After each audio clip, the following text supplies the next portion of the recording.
Hello friends, welcome to back. చాలామంది paneer curry వండినప్పుడు videos తీయమన్నారు friends, కానీ phone వల్ల నాకు భయం అవుతుంది. సో ఇదే ఆయిల్ పన్నీర్ తీసి ఇదే ఆయిల్లో మనం ఆనియన్స్ వేసేద్దాం. ఇట్లా వేగాలి రోస్ట్గా. నాకు ఫ్రిడ్జ్లో పళ్ళు అయిపోతే ఎంత కోపం వస్తుందో, యాపిల్ అయిపోతే కొత్తిమీర కరివేపాకు లేకపోతే అస్సలు వంట చెయ్యను ఫ్రెండ్.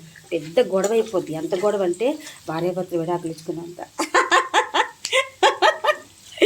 సో అంటే ఇప్పుడు ఇంత కరివేపాకు వేసాను కదా, ఈ కరివేపాకు జీలకర్ర నూనెలో బాగా వేగి ఆ పసంతా దేనికి పడుతుంది?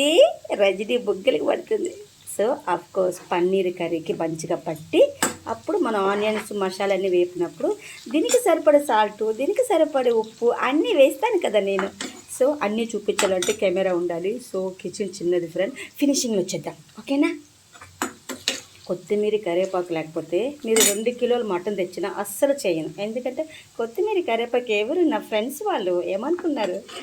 మనం పని చేసేటప్పుడు నవ్వుతూ ఆడుతూ పాడుతూ పని చేయాలంట. మా మమ్మీ చెప్తుంటుంది, అందరూ నవ్వించిన వాడే రాజంట. అంటే మంత్రిని అనమాట, సలహాలు ఇస్తుంటాను అప్పుడప్పుడు. ఓకేనా ఫ్రెండ్, బాయ్ బాయ్. ఇంకా చాలా పని ఉంది. ఇదే బ్లాగ్ ఈరోజు. రేపు నా బర్త్డే. కొంచెం షూట్ లేకపోతే మాత్రం శారీ కట్టుకొని కనిపిస్తా మీకు. చిన్న రీల్ చేద్దాం.